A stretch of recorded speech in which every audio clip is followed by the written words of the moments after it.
Alors comme ça, la voie professionnelle serait une filière poubelle où l'on envoie tous les exclus des autres établissements. Un lieu où les élèves n'ont pas d'avenir, ne peuvent pas progresser, sont incapables de se tenir, où il y a plus de décrochage et d'heures de retenue qu'ailleurs. Décidément, la communication autour de cette filière n'est pas très jolie. Alors, allons-y. Parce qu'il faut bien faire étape par étape pour ne pas se retrouver avec un épisode de 3 mètres de long. Chaque élément de la voie professionnelle aura son propre épisode et sa propre analyse. Loin des idées reçues, qu'est-ce que la voie professionnelle en lycée professionnel? Bienvenue sur Capsule Éducation.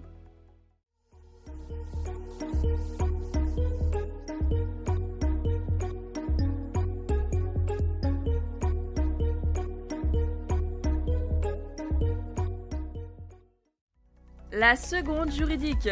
Comment la voie professionnelle fonctionne-t-elle? 2 circulaires sorties le 29 mars 2016 pour mieux comprendre. La première définit les 5 objectifs de la voie. Les voici. 1. Améliorer la transition entre la classe de 3e et le lycée professionnel pour mieux informer et préparer les collégiens et leurs familles sur les métiers et les spécificités de la formation professionnelle.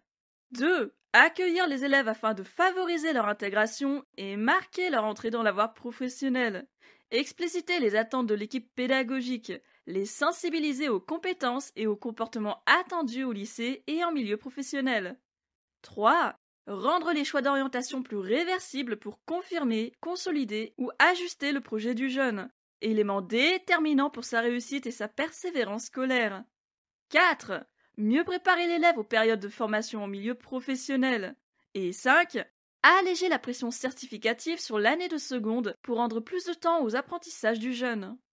La deuxième circulaire concerne l'organisation et l'accompagnement des périodes de formation en milieu professionnel, qu'on appelle aussi les stages en entreprise. Elle fixe leurs conditions de mise en œuvre et remplace la circulaire du 26 juin 2000. Une circulaire tout aussi importante dans la mesure où les PFMP sont des périodes fondamentales des formations professionnelles. Le décret du 6 novembre 1992 définit le statut particulier des professeurs de lycée professionnel. Il est notamment stipulé que les enseignants du lycée pro peuvent aussi enseigner en BTS ou en licence professionnelle, ou prétendre au poste de directeur délégué aux formations professionnelles et technologiques. Une fonction par ailleurs spécifique à l'enseignement professionnel et technologique, qu'on découvrira plus amplement un autre jour. Éducation.gouv n'a pas fini de livrer ses secrets. Voilà comment la voie professionnelle est présentée. Première citation. Des parcours adaptés aux besoins de chacun, des diplômes confortés, un accès à l'apprentissage dans tous les lycées professionnels, un accompagnement pour consolider ses apprentissages et préparer son projet d'orientation. Une co-intervention entre professeurs d'enseignement général et professionnel pour donner sens et rendre les enseignements plus concrets. Deuxième citation. La voie professionnelle permet d'acquérir des connaissances et des compétences dans un domaine professionnel. Les élèves préparent après la 3e un CAP ou un baccalauréat professionnel. Dernière citation qui explique la différence des diplômes. Le CAP conduit principalement à la vie active. Le baccalauréat professionnel permet l'insertion dans la vie active ou la poursuite d'études en section de technicien supérieur. Le BEP est un diplôme intermédiaire présenté pendant le cursus menant au baccalauréat professionnel. Une histoire d'évolution jusqu'à la voie professionnelle actuelle. Le lycée professionnel de nos jours a été institué en 1985 par le décret du 27 novembre de la même année. Mais que s'est-il passé entre-temps ? Les premières écoles d'art et de métiers sont créées au début du XIXe siècle, suivies plus tard par les écoles manuelles d'apprentissage, puis par les écoles nationales professionnelles dès 1880, pour environ une vingtaine d'écoles. En fait, les débuts arrivent bien sur la fin du XIXe siècle, quand l'enseignement technique français est à son âge d'or. Eh oui, l'industrie se développe rapidement, d'où un besoin de main-d'œuvre qualifiée. Les collèges techniques complètent le tableau de la future voie professionnelle. Prochaine étape, 1911 et la création du certificat de capacité professionnelle qui deviendra le certificat d'aptitude professionnelle dès 1919. Viennent ensuite les 2 guerres mondiales du XXe siècle et leur chamboulement de l'histoire. Des périodes terribles qui auront nécessité une main-d'œuvre importante pour les industries de la guerre. L'histoire dit que ce n'est pas fini, car les gros changements de la voie professionnelle interviennent à partir de 1959. Un décret de janvier 1959 instaure la distinction entre les lycées classiques, modernes et techniques. C'est ainsi que les collèges techniques et les écoles nationales professionnelles deviennent des lycées professionnels. Les lycées d'enseignement professionnel sont ensuite créés en 1977 via le décret de 28 décembre 1976. Et enfin, après autant d'attentes, 1985 transforme le lycée d'enseignement professionnel en lycée professionnel, tandis que les lycées généraux et techniques se regroupent pour devenir les lycées d'enseignement général et technologique. S'ajoute à cela la dénomination de lycée polyvalent pour les établissements qui prennent en charge les 3 filières. Et alors, ces changements, de quoi qu'est-ce exactement? Un autre diplôme s'ajoute désormais au CAP de 1919 et au brevet d'études professionnelles de 1967. C'est le baccalauréat professionnel. Le bac pro permet aux titulaires du BEP ou du CAP de poursuivre leurs études dans le secondaire, voire de tenter les études supérieures. Jusque 1985, le CAP se déroulait sur 3 ans, et l'arrivée du bac pro supprime le palier d'orientation en fin de 3e, pour aboutir aux 2 années de CAP que l'on connaît. Conséquence, les classes de 4e et de 3e sont réintégrées au collège, et plus sur les lycées techniques. Quant au BEP, il était jusqu'ici le diplôme central du lycée professionnel, puisqu'il offrait plus de possibilités d'insertion qu'un CAP. Quand le bac pro apparaît, il ne manque pas de défriser le fonctionnement du système éducatif, notamment avec ses périodes obligatoires de formation en entreprise, et les cours qui s'articulent autour de ces périodes. C'est finalement lui qui supplante le CAP et le BEP. Concernant le lien collège-lycée, il existe encore un palier entre les deux pour la voie professionnelle. C'est la 3e prépa métier qu'on retrouve un peu partout sur le territoire. Ce dispositif permet aux élèves de suivre le cursus classique du brevet tout en découvrant des métiers sur les 5 heures hebdomadaires qui y sont consacrées, plus les différentes périodes d'immersion en cours de l'année. Des changements et des réformes successives qui ont transformé la voie professionnelle dans son fonctionnement, même si son essence reste la même. Préparer les élèves à la vie active par un apprentissage en situation réelle et par un apport théorique suffisant. 1985 nous laissait sur un CAP qui se préparait en 2 ans au lieu de 3, et sur un baccalauréat professionnel qui suivait le BEP, en 2 ans aussi. Le tout donnait 4 années d'études avec 2 diplômes à décrocher, le BEP d'abord, le bac pro ensuite. Du côté des LEGT, la voie générale et technologique se basait sur 3 années avant l'obtention du diplôme. Ça n'a pas changé depuis. On en vient à la réforme de 2009 parue au bulletin officiel du 19 février. Première grande réforme qui déstabilise profondément la voie professionnelle. Les 2 années de BEP se regroupent en une seule année de seconde professionnelle, avec un programme scolaire qui se base sur les apprentissages du BEP. Maintenant, c'est une certification intermédiaire que l'on passe en première. Et voilà comment le bac pro passe de 4 ans à 3 ans. Autre différence importante, 80 bacs pro sont accessibles à partir de 2011. 59 d'entre eux ont un niveau de seconde professionnelle commun à d'autres bacs pro, ce qui veut dire que la réorientation reste possible sur les secondes professionnelles qui ont le même programme scolaire. Les 21 bacs pro restants sont façonnés de façon à bloquer toute réorientation sur un autre bac pro, c'est-à-dire en gros faire un bloc unique allant de la seconde à la terminale. Et cette rénovation de la voie professionnelle ne devait pas être la dernière, à notre plus grand malheur. Une nouvelle réforme émerge en 2018 sous l'impulsion du ministère tenu par Jean-Michel Blanquer. Et cette fois, il semble y avoir une vraie unanimité sur la dangerosité et l'infaisabilité d'une telle restructuration, à la fois pour les élèves et apprentis et pour les personnels. Désormais, les élèves de seconde ne se spécialisent plus sur un métier, mais sur une famille de métiers, 14 en tout. C'est embêtant quand tous les lycées professionnels n'ont pas les capacités de proposer une spécialisation particulière une fois arrivés en première, sans compter de nouveaux changements dans les programmes. Dans les matières générales et communes à tous les bacs pro, on retrouve le français, l'histoire-géographie et l'enseignement moral et civique regroupés dans une seule discipline et avec un seul enseignant. Figurent aussi les mathématiques-sciences, les 2 langues vivantes et le PS.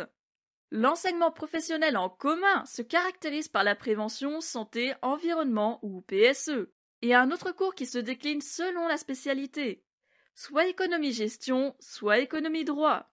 Enfin viennent les enseignements professionnels propres à chaque spécialité. Ce qui change drastiquement, surtout pour le pire, c'est que certains enseignements pro sont dispensés en co-intervention. Un mélange étonnant qui demande à un enseignant de matière générale et à un autre enseignant de matière professionnelle de faire cours aux élèves ensemble, en chippant des heures qui auraient été plus utiles ailleurs, si on comprend bien, sans que le programme ne diminue, d'ailleurs. Histoire de mieux comprendre, le format 3 ans du bac pro se découpe ainsi. Les enseignements généraux du lycée professionnel s'élèvent à 995 heures. Celles des enseignements professionnels à 1152 heures, auxquelles on y rajoute les 265 heures d'accompagnement personnalisé et les 108 heures de chef-d'œuvre sur 2 ans. En tout, le bac pro comporte 2520 heures dans le programme scolaire et entre 18 à 22 semaines de PFMP, selon la spécialité. Et oui, bien sûr, les chiffres changent pour le CAP en 2 ans, évidemment. Et chef-d'œuvre, Kezako!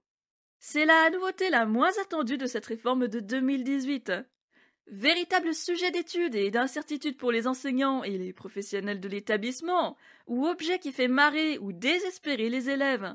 Ce fameux chef-d'œuvre obligatoire pour les bacs pro et les CAP s'effectue sur 2 ans et sur des heures d'enseignement professionnel. On comprend que cet ovni doit être une réalisation concrète et pluridisciplinaire, une sorte de projet pris en charge de A à Z par les élèves pour démontrer leurs compétences. Du temps en moins pour quelque chose de très nébuleux, soit. Dans quel état est le lycée professionnel aujourd'hui? C'est la question. 4 types de lycées pro. Le lycée professionnel que l'on connaît, le lycée professionnel maritime et aquacole, le lycée professionnel agricole et le lycée des métiers. À noter que le dernier n'est rien de plus qu'un label donné aux établissements qui respectent un cahier des charges précis, basé sur des critères d'excellence. Encore qu'on a du mal à définir l'excellence, mais c'est pas le sujet, ça. Le LP agricole appartient au ministère de l'Agriculture et de l'Alimentation, et le LP maritime et aquacole au ministère chargé de la mer. Vraiment rien de plus simple. Dans le même ordre de distinction, il existe 3 formes de CAP. Le CAP simple, le CAPA pour l'agricole et le CAPM pour le maritime. Quel concours pour les enseignants de la voie professionnelle! On a le KPLP pour le lycée public et le KFEP-KPLP pour le lycée privé, PLPA ou PCEA pour le lycée agricole. Et on passe sur le fait que l'agrégation est accessible au PLP, mais qu'une fois agrégé, il ne peut plus enseigner en lycée professionnel, alors qu'il peut aller sur les sections technologiques. Qu'est-ce que tu en penses, toi? Ah oui, les chiffres.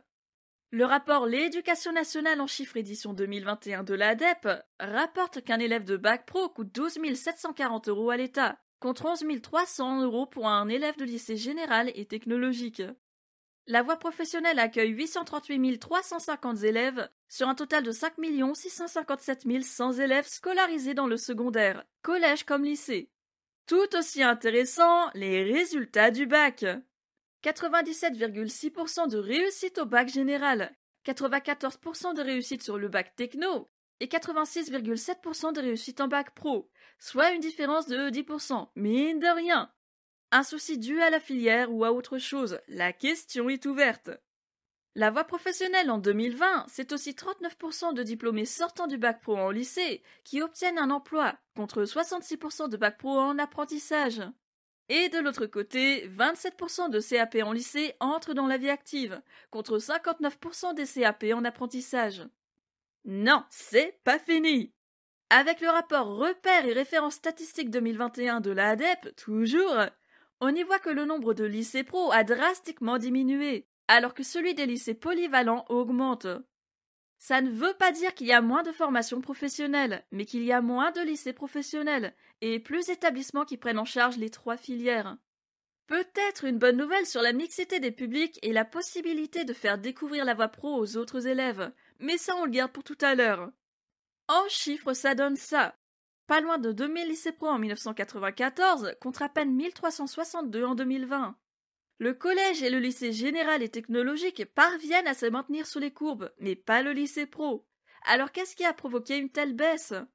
Plus loin sur les chiffres, ce sont 800 lycées professionnels dans le public, contre 347 dans le privé sous contrat et 215 dans le privé hors contrat. L'état actuel de la voie professionnelle, ce sont aussi les spécificités de l'enseignement agricole qui ne comptent que des lycées. Le rapport Portrait de l'enseignement agricole édition 2021, rendu par le ministère de l'Agriculture et de l'Alimentation, indique qu'il y a 806 établissements en tout répartis entre la quatrième et le doctorat, pour environ 190 000 élèves, apprentis et étudiants sur l'année 2021. Des chiffres prévisionnels qui semblent se confirmer. Soit dit en passant, l'un des plus petits chiffres observés depuis la création de l'enseignement agricole, avec une majorité d'apprentis. On dénombre également 56% d'internes sur tout le territoire, les lycées agricoles étant moins accessibles que les lycées situés en centre-ville ou en ville. Le ministère de l'Agriculture dédie par ailleurs 38% de son budget à l'enseignement agricole. Je sais, j'ai dit qu'on ne s'intéressait qu'aux lycées pro aujourd'hui, mais justement, la voie professionnelle actuelle, c'est aussi le choix entre lycée pro et CFA. Bac pro et CAP peuvent se préparer soit dans un lycée professionnel, soit dans un centre de formation d'apprentis. L'apprentissage, c'est un tiers du temps passé en CFA et le reste en entreprise. Et on ne parle plus d'élèves, mais bien d'apprentis. Être en alternance implique que l'apprenti n'est plus sous statut scolaire, puisqu'il est assimilé à un salarié, a les mêmes droits qu'un salarié. Et nous y voilà. Les dernières années ont vu un nouveau bouleversement sur le fonctionnement de la voie pro, à savoir la possibilité d'effectuer un bac pro ou un CAP en alternance dans un lycée. L'élève ou l'apprenti n'est pas là tout le temps et n'a plus le même rythme que les autres élèves. Tout de nouvelles incertitudes pour les enseignants de bac pro, notamment sur l'avenir du lycée professionnel. Il ne s'agirait que de 8% d'alternants au bac pro sous statut scolaire en 2020. Mais qui dit que ces chiffres ne seraient pas amenés à grimper si l'apprentissage devient la norme? D'autant que certains lycées gardent le statut scolaire quand d'autres ne le permettent pas aux apprentis. Quelque chose qui arrive aussi progressivement sur le BTS, avec une question de gestion de classe et de missions qui se multiplient. Vers où allons-nous? Les réalités des terrains, ou la voie professionnelle vue comme une filière poubelle jusqu'au bout. Allons bon, lorsqu'on travaille dans l'éducation nationale, on entend au moins une fois dans sa vie que la voie professionnelle est cette filière dont on peut se dispenser, car elle n'apporte rien, si ce n'est de futurs cassos. Bref, une considération parfois au ras des pâquerettes, mais pas forcément généralisée non plus, heureusement. Disons que les préjugés et les termes péjoratifs reviennent plus que le reste, mais est-ce que ça veut dire que la voie pro est réellement une filière poubelle pour autant? Certainement pas. Et ce manque de considération ne provient pas que de l'extérieur, il vient aussi des personnels qui travaillent dans les établissements, ou du ministère en lui-même. Outre le nombre de lycées pro qui dégringolent, ajoutons-y les postes offerts au concours des PLP, dans le public comme dans le privé. C'est un des éléments importants de la considération globale. 1669 postes dans le public et 275 dans le privé sur l'année 2011. 2013, 1760 postes dans le public et 324 dans le privé. 2016, grande année, 4270 postes dans le public et 495 dans le privé. 2019, 1905 postes dans le public et 335 dans le privé. Nous voilà en 2022, avec en tout 1870 postes offerts dans le public et 350 dans le privé. C'est en 2016 que les postes offerts étaient les plus nombreux, pas seulement pour les PLP d'ailleurs, et ça on le doit aux ouvertures de tous les concours. Depuis, les chiffres baissent à nouveau et on ne peut pas se cacher derrière le seul argument de la crise sanitaire. La crise joue un rôle dedans, certes, mais la politique d'économie sur les suppressions de postes et le peu de postes offerts au concours reste à prendre en compte. Autre élément pas joyeux, les postes ne sont pas tous pourvus, que ce soit en lycée professionnel comme dans les autres concours. De quoi laisser des classes vides d'enseignants ou même de remplaçants. Manque de considération vers les enseignants à double discipline, comme par exemple lettres-histoire ou mathématiques-sciences. En gros, les matières générales moins considérées que les matières professionnelles, parce que le bac pro consiste à préparer l'élève à la vie active. Alors à quoi bon remplir son emploi du temps de matières qui ne lui seront supposément pas utiles? Certains murmures font état de favoritisme envers les matières professionnelles. Pourtant, la présence de chefs-d'œuvre et des co-interventions va plutôt à l'inverse de cette idée. En vérité, les matières professionnelles ne sont pas forcément mieux considérées. Parlons aussi moyens alloués et changements initiés par les réformes du XXIe siècle. Par exemple, les 14 heures annuelles de MC, soit 30 minutes hebdomadaires au programme. N'y a-t-il pas là un léger problème? Ou même les 2 heures de lettres-histoire qu'il faut partager avec le MC, justement. Il y a certes d'autres disciplines et des PFMP à caser dans l'emploi du temps, mais préparer un élève à la vie active passe aussi par la consolidation des bases, ce qui commence sérieusement à manquer si l'on en croit les entreprises elles-mêmes. Il est pourtant indispensable de savoir manier les outils professionnels, dont la langue française fait bien partie, quoi qu'on en dise. Sans parler du bac pro qui se passe en 3 ans au lieu de 4, et qui a vraisemblablement accéléré le processus de déclassement de la voie professionnelle, à tel point qu'on en vient à faire entendre publiquement que c'est une filière poubelle ou une voie de garage. Pour ne rien arranger, la communication sur cette voie tient plus de maladresse et de manque de volonté qu'autre chose. Et ce n'est pas la semaine des lycées pro qui va changer une considération dégradante pour les personnels, et surtout pour les élèves. Comment attirer un élève si on lui dit d'emblée qu'il n'obtiendra rien dans cette voie, qu'il ne parviendra à rien, qu'il n'a pas d'avenir? Comment peut-on parler de voie d'excellence quand les moyens alloués frisent le ridicule? Que toute communication parue sur la voie pro ne se rapporte pas à la filière en elle-même, mais à l'image d'un ministère qui ignore les réalités de terrain. La voie professionnelle diffère des autres filières parce qu'elle est en contact permanent avec les entreprises. Alors quelle image donner aux dites entreprises quand elles voient un tel manque d'intérêt ou de mise en avant de toute une voie, des élèves, des apprentissages reçus? Et l'éducation prioritaire dans tout ça? Les lycées professionnels n'y sont plus intégrés depuis 2015, soit 5 ans avant le reste des autres lycées. N'est-ce pas un autre indice du peu de considération porté à cette voie quand on l'éjecte brutalement et discrètement d'un plan d'aide qui lui était vital? Rappelons-le, les lycées professionnels ne sont pas les mieux lotis du secondaire, tant au niveau de la considération que du budget, et surtout du public accueilli. En 2019, la part d'élèves défavorisés scolarisés dans la voie professionnelle grimpait jusqu'à presque 57% contre 30% pour les filières générales et technologiques. Avec autant d'élèves en besoin d'accompagnement et de valorisation, l'éjection de l'éducation prioritaire apparaît comme une aberration de plus. Quant aux contrats locaux d'accompagnement sur le point d'être généralisés, est-ce qu'ils seraient redonnés aux lycées pro des moyens que les gouvernements successifs leur ont retirés? Le problème majeur étant que tous les lycées professionnels ne peuvent pas bénéficier de ces aides. Le CLA, c'est cette expérimentation qui doit toucher les établissements hors éducation prioritaire et dont les critères se rapprochent fortement, pour leur apporter une aide financière, notamment. L'épisode 23 de la saison 1 saura sans doute t'en dire un peu plus. Il était justement question d'éducation prioritaire à l'abandon. On y vient, c'est peut-être le plus important. L'élève de la voie professionnelle, celui que l'on traite de bon à rien, de futur cassos, d'imbécile ou de perturbateur nocif. Comment ces élèves sont-ils traités? Comment atterrissent-ils dans cette filière et pas une autre, d'abord? J'aimerais te dire qu'ils y viennent par envie, qu'ils ont cette motivation de finir leur formation pour entrer dans la vie active, parce qu'ils s'y plaisent, que quelque chose les attire dans la perspective de s'immerger dans une culture professionnelle. Malheureusement, c'est rarement le cas. Déjà, ça se passe au niveau de l'orientation. Des formations professionnelles peu ou pas mises en avant par les personnes ressources. Pas forcément par mauvaise intention, plutôt par connaissance des difficultés qui entourent la voie professionnelle. L'élève qui souhaite faire des études courtes ou qui sait qu'il veut s'orienter vers un métier en particulier n'entendra pas toujours parler de cette possibilité. Donc il ratera sa place en voie pro et se tournera vers les filières qu'on lui présente. Ça, c'est pour l'élève qui correspond à la voie professionnelle, que l'on n'oriente pas par défaut. Parfois, il en entend parler et réussit à avoir son affectation dans la formation professionnelle demandée. Parfois non. Et pour les autres? Ça commence par la formulation des vœux en fin de 3e. Il faut aller sur Affelnet et bûcher sur ses vœux, un peu comme Parcoursup. Sauf que là, on le fait au mois de mai et que l'adresse du domicile fait partie des critères d'affectation. Peu importe la filière visée, c'est la même règle pour tous les 3e, jusqu'aux affectations tout du moins. Et évidemment, un élève de seconde générale ou technologique aura pour la majorité l'assurance d'obtenir une place dans ses premiers vœux, en fonction de son domicile et des options qu'il convoitait. C'est là que ça se complique pour la voie professionnelle. Étant moins nombreux que les LEGT, les LP ont une capacité d'accueil limitée dans les places, et toutes les formations ne sont pas dispensées partout. Voilà, la sélection se met en place d'elle-même, tout ceci sur un critère unique, les résultats de l'année de 3e. Si ceux qui ont de bons résultats passent aisément sur leur premier vœu, les autres sont baladés en fonction de leurs notes. Ça nous donne la situation actuelle.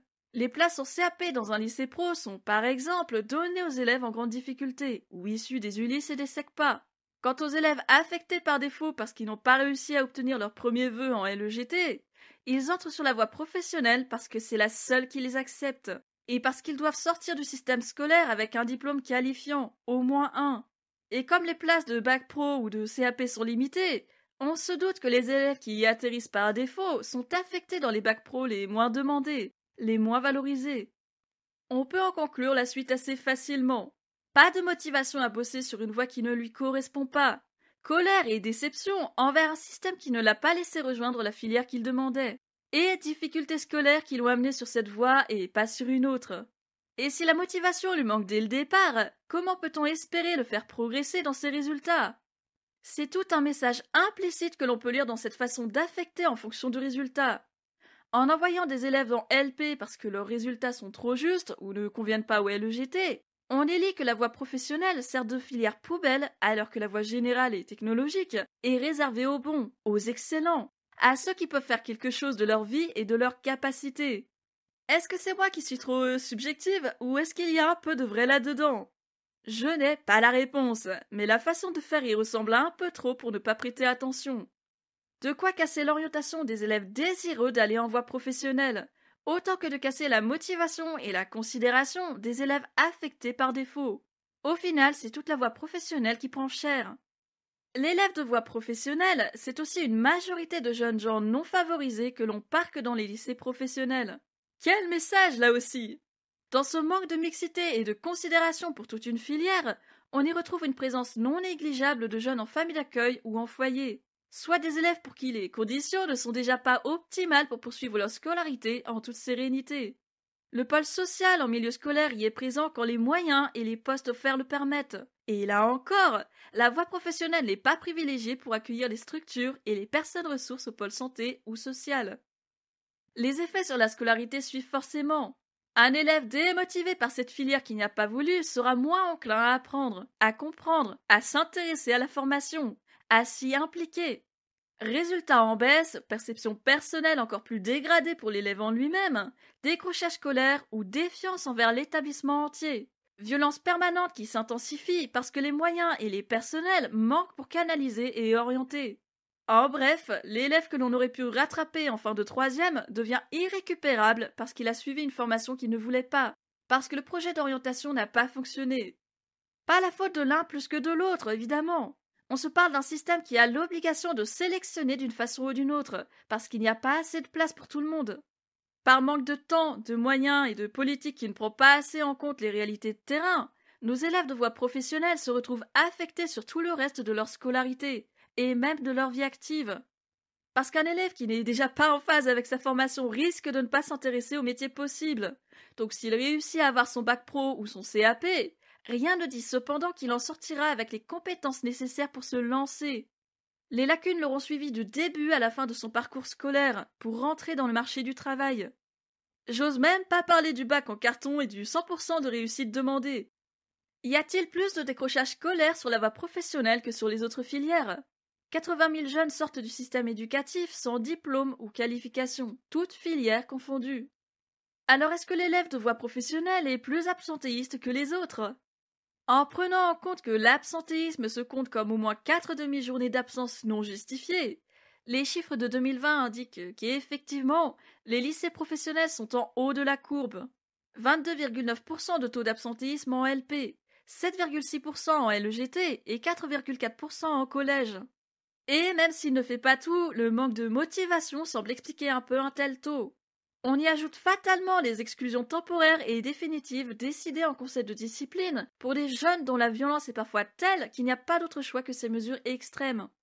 La pensée que l'on garde après l'exclusion, c'est ce sentiment de gâchis et d'impuissance totale quand on constate que l'on ne peut pas récupérer l'élève, que malgré toutes les solutions proposées, il ne relève plus de la compétence de l'établissement. Il sort du système sans diplôme, n'est pas sûr de trouver un autre établissement pour l'accueillir, même avec le soutien de son ancien établissement, et dans tous les cas, il repart avec des lacunes qui s'agrandissent. Quel avenir pour ce jeune-là? Pour une voie professionnelle reconnue, ou la mise en lumière d'une filière abandonnée. Tout à l'heure, je te disais que les lycées polyvalents offraient cette possibilité d'une mixité bienvenue entre tous les élèves, peu importe leur filière. Et voilà ma question. Pourquoi a-t-on tant tenu à séparer les filières sur plusieurs sites au lieu de les rassembler sur un même établissement? La réponse aura l'air facile, allez. Manque de place pour une structure qui accueille autant de classes, donc manque de postes et de personnel qui va avec. Et les infrastructures et matériels nécessaires, pensons-y aussi. Mais les lycées polyvalents arrivent à accueillir les 3 filières pourtant. Et c'est une autre paire de manches pour les personnels, certes. D'ailleurs, les enseignants des lycées polyvalents ont aussi plus d'incertitudes sur les classes qu'ils auront l'année suivante. Peut-on les envoyer sur tous les niveaux ou juste sur une filière, selon les disciplines ou selon les concours? Ça, c'est pour un autre sujet. Ce qu'on se garde du lycée polyvalent, c'est qu'il permet à chaque filière d'interagir avec les autres filières, ou au moins d'être connu des autres. Sans forcément mener de projets ensemble, les 3 filières cohabitent dans un même lieu. De quoi faciliter la communication sur la voie technologique et professionnelle, de montrer les aspects que l'on connaît moins. Si la communication ne touche pas l'extérieur et les familles, les élèves, eux, peuvent y trouver leur compte. Un élève reste un élève, peu importe la filière. Lycée polyvalent, ça reste un lycée avec des instances créées par les élèves pour les élèves. Imagine voir les 3 filières représentées et réunies dans les maisons des lycéens, dans les bureaux des lycéens, pour de belles initiatives qui mettent chacun en valeur. L'élève d'abord, et finalement la filière elle-même.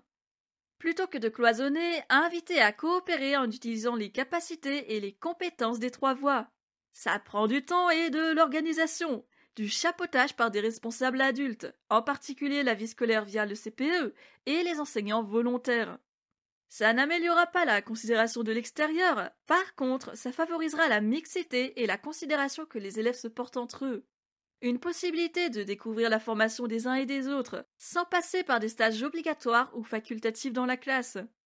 Une filière reconnue est une filière dans laquelle les élèves ne se sentent pas honteux d'aller, dont ils parlent avec plaisir ou intérêt et pas comme d'une prison spéciale qu'à désespérer. En bref, une filière qui arrive à se défaire des termes péjoratifs que les adultes ont employés pour la qualifier. Et ça, oui, ça passe aussi par l'élève lui-même, par son désir de casser les visions ignorantes ou étriquées.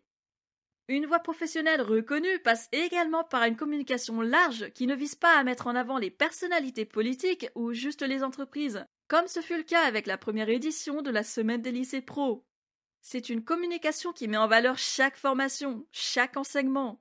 Une communication qui permet à chaque collégien de prendre conscience de l'existence de cette filière. Parce qu'actuellement, nombreux sont ceux qui vont en LEGT parce qu'ils ignorent que la voie pro existe. Une communication auprès des entreprises aussi. Ces temps-ci, les entreprises sont quand même bien plus frileuses à prendre des stagiaires parce que les expériences précédentes leur ont lissé l'image d'une voie dégradée, avec des élèves incapables de s'en sortir sur de simples missions. Alors, en fin de compte, pour une filière professionnelle reconnue, il faut d'abord revoir le fonctionnement pour que les élèves puissent s'épanouir et donner le meilleur d'eux-mêmes, histoire d'attirer d'autres élèves et d'autres entreprises, de s'émanciper de tous les préjugés qui l'entourent.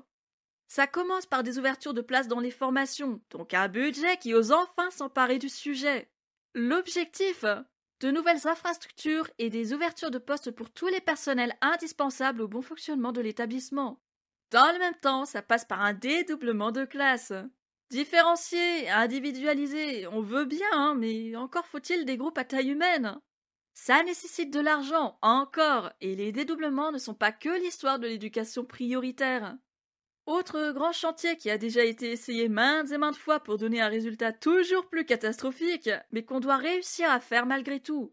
Une réforme du primaire et du secondaire, de la maternelle au lycée. L'objectif, que les bases soient réellement acquises à l'entrée du collège, parce que sans ça, les lacunes s'intensifient d'année en année, et l'ouverture de places ne changera pas l'issue d'Affelnet. Les élèves les plus en difficulté seront quand même éjectés vers la voie pro, avec tous les problèmes et les effets qu'on a vus. On y rajoute un travail d'orientation qui met la voie pro en avant, qui accepte l'idée que les études courtes ne soient pas une aberration, que chaque élève ne tienne pas à se tourner vers le LEGT. Après, et seulement après, on pourra constater des améliorations dans la filière professionnelle. Quand il y aura suffisamment de place pour tout le monde, que les lacunes toujours présentes seront prises en charge pour de vrai, et que le projet d'orientation et la communication auront consolidé les possibilités d'aller en voie pro. Mais là, c'est plutôt très utopique, et surtout très coûteux. La reconnaissance, c'est aussi accepter que les bacs pro et les CAP aient envie de poursuivre leurs études dans les universités, en DUT ou en BUT, en BTS, et leur ouvrir les portes au lieu de les jeter une fois le diplôme en poche. Ça, on s'en parle plus tard dans un autre épisode, parce qu'il y a aussi une question de chiffres et de niveau qu'on ne peut pas laisser sur le côté. En attendant, comment créer un climat scolaire plus apaisé? Que les élèves soient pour une majorité là parce qu'on les a orientés sur la voie pro par défaut, est-ce que ça veut dire qu'ils ne peuvent pas se raccrocher d'une autre façon? S'ils ne le font pas sur les cours, peut-être qu'ils peuvent y trouver un peu d'intérêt et de motivation sur l'établissement en lui-même. Par exemple, en mettant en avant leurs engagements auprès d'un bureau des élèves ou d'un conseil de la vie lycéenne, d'un journal papier ou télévisé, une web radio ou une émission qui présente les formations et les enseignements, le témoignage des élèves eux-mêmes. Tout ceci sur une base de volontariat, j'insiste, et surtout sur la base d'une valorisation d'élèves en manque de considération. On en garde aussi que les personnels méritent autant d'être mis en avant et pas considérés comme des sous-personnels. Le métier est exactement le même entre les 3 filières, si ce n'est qu'ils s'exercent selon des spécificités dues aux établissements, aux élèves, aux équipes pédagogiques et éducatives. C'est tout un ensemble, encore une fois. L'hôtesse en parle encore et encore, une histoire de préjugés qu'elle veut balayer. Je l'avais déjà évoqué dans la saison 1, le fait d'avoir été en famille d'accueil et le fait d'avoir eu un contrat jeune majeur jusqu'à mes 21 ans. Avec tout ça, forcément, devoir entendre des remarques particulièrement humiliantes envers la voie pro. Sous prétexte que j'étais en famille d'accueil, je finirais en CAP ou en bac pro parce que je n'avais pas les moyens d'aller en LEGT. Et les cassos n'accèdent jamais aux voies d'excellence, n'est-ce pas? Entendre régulièrement que la voie pro est une filière poubelle, que les élèves perdent leur temps et font perdre le temps des personnels, qui ne feront jamais rien de bien de toute façon, alors tant mieux s'ils se déscolarisent ou se barrent des cours. Tu comprendras sans doute mieux pourquoi je refuse les préjugés autour de cette filière, et pourquoi je tiens tant à comprendre chaque élément qui constitue le système éducatif. En le comprenant, j'apprends à voir ce que je ne voyais pas avant. J'apprends à connaître, à ne pas me contenter de croire ce qui est dit sans chercher plus loin, à accepter que mon propre vécu n'est pas le vécu des autres. Et c'est la même chose pour la voie professionnelle. Elle ne va pas bien parce qu'on la maltraite, parce qu'on maltraite toute l'éducation nationale et toute la communauté éducative. Je t'avais déjà un peu parlé de tout ça sur l'épisode 20 de la saison 1 où je décrivais justement mon année de service civique en lycée professionnel. Bref, le travail se fait à la fois en stratégie d'équipe et aussi au niveau individuel. Chacun a la capacité d'ajouter sa pierre à l'édifice pour revaloriser une filière mal en point. Quant à la stratégie d'équipe, je ne me voile pas la face. Toute une équipe peut certes participer à la reconnaissance de la voie pro, mais ce qu'on cherche, ce n'est pas juste la possibilité locale. Ce qu'on veut, c'est une reconnaissance nationale. Et là-dessus, pas de mystère. On attend du budget, de l'écoute de nos gouvernants, et des réformes qui ont du sens. Un sacré gros rêve, hein? Interroger, comprendre l'éducation nationale, que ce n'est vraiment pas simple. Vendredi prochain, même horaire et même endroit. Retour sur l'émission et les rôles de chacun, en s'invitant cette fois sur le quotidien et les questionnements autour des enseignants référents au numérique, des conseillers pédagogiques de circonscription et aussi des chargés de mission, pourquoi pas? En attendant, porte-toi bien et ne baisse pas les bras.